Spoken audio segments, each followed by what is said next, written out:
We have some major updates of mixed martial arts, starting with the news. Charles Oliveira attended the UFC 303 weigh-in and shared footage with his girlfriend.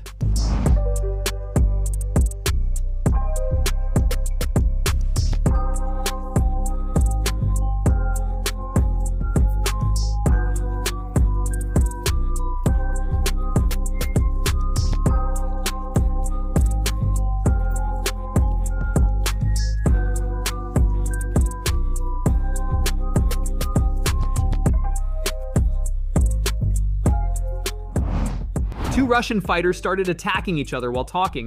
Recently, a video surfaced on Instagram showing two Russian fighters whose names are unknown suddenly becoming violent during a conversation. Take a look.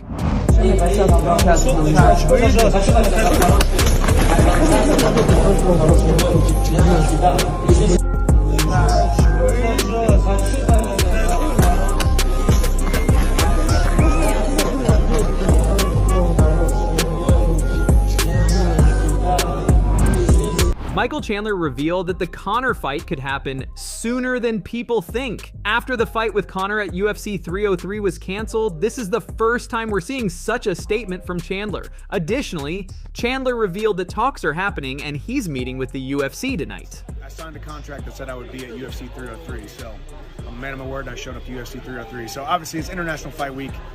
It's bittersweet for me, obviously, because I'm not fighting this weekend. But when life hands you lemons, you make some lemonade, and you also drink some hiatus, you know? So we're doing a bottle signing here at Lee's Liquor, so it's a bittersweet weekend, but we're having a good time, and we should hopefully be off hiatus quicker than people think. Oh, I like to hear that now. Yes. So I guess, does that mean that this is still the fight, or is it you start looking at other options as well just to get a Michael Chandler fight? I'll tell you what, I do love to fight, but I am a very patient man. And luckily my life is such that I have done so many things outside of just fighting that I've been able to sit out, be patient, still got work outside of just fighting. Stayed busy the last year and a half, and this one didn't come to fruition, but we're going to stay patient. We're not going to let him off the hook. I like to say we're not going to let him off the hook. So we'll see. Talks are happening between me, the UFC, meeting with them tonight, actually. I know Conor is going to be ready to come back soon because it's just a pinky toe. So we'll see. I love it, man. All right, well, I'll let you get back to the signing. Had a margarita. Iron Mike margarita was solid. Go pick up some tequila. Do we go Blanco, Reposado, and Yeho? What's the pick? They're all good. I think a lot of people like the Reposado the most, but I like to sip. Michael Kahn likes it. He likes it, the Reposado. I sip the Blanco on the rocks.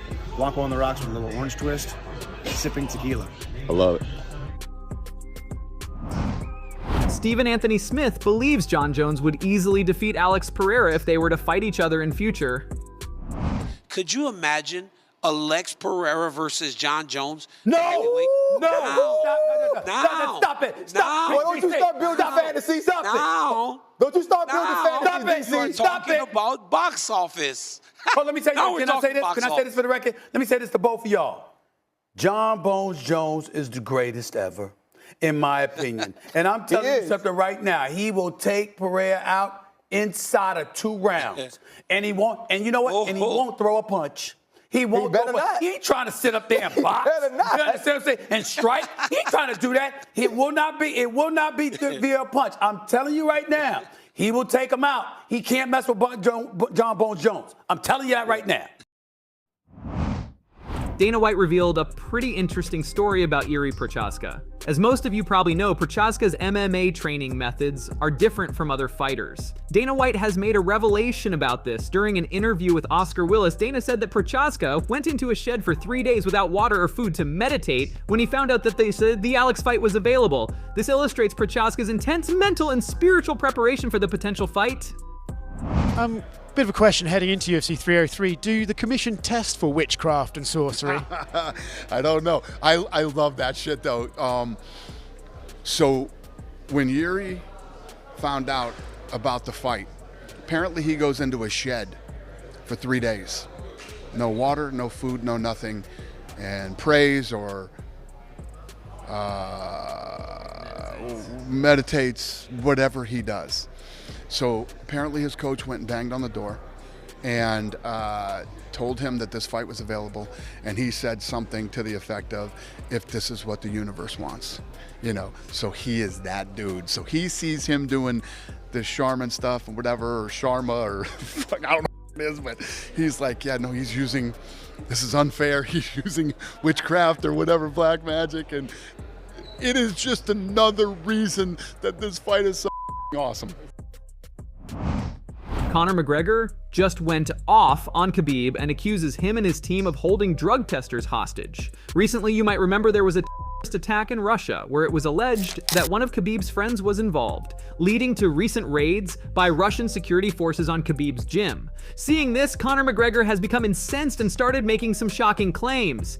In a series of tweets, Conor badly trolled Khabib by saying, "Shit on the bus, they call me Mystic Mac." In the gym, when a tester showed up, they would hold him hostage and give a random clean person's urine to the fighters they were looking to test. All will come out now. When this comes down on top of them, watch what surfaces. There is a video of Khabib walking into a premises full of people and smashing it up entirely with a bat, threatening all those inside. All will come out. Mystic Mac, I fought this little made rat with a full broken foot I should have postponed like I done this time. For what did I give this little cousin any advantage for? He shit himself on that bus and showed his true chicken heart, which made spoiled brat. Now you are when you die, I celebrate. MMA fans suddenly reacted to this by saying, screenshot this before he sobers up and deletes it. Conor chose violence today. At this point, the only worthy opponent you have left is either your local drug rehab in Ireland or Jake Paul in a boxing match, and you'd lose to them both. He made you give up. Excuses as always. What the heck? If you die, I celebrate? Hideous. He wasn't a part of Khabib's team. They never trained together. He wasn't Abdulmanap's student. They shared a gym that has had 1,000s of members. Abdulmanap spent his whole life mentoring young men against propaganda. Conor, in all honesty, you're probably dying before him the way you've been drinking and doing who knows what else. Mystic Mac, been over since Nathan made you tap on March 5th, 2016. Bro, you haven't won in years. Khabib is not coming out of retirement, unless he is. This is one rivalry that is going nowhere. Bro, you lost, stop crying. Damn, that's deep, Conor. Don't celebrate on someone's hard times or worst days isn't a good look regardless of your differences. Delete this tweet. Remember you have fans out there. Be cautious with your tweets and no word have power beyond your comprehension. Conor is cooked again. Book the rematch.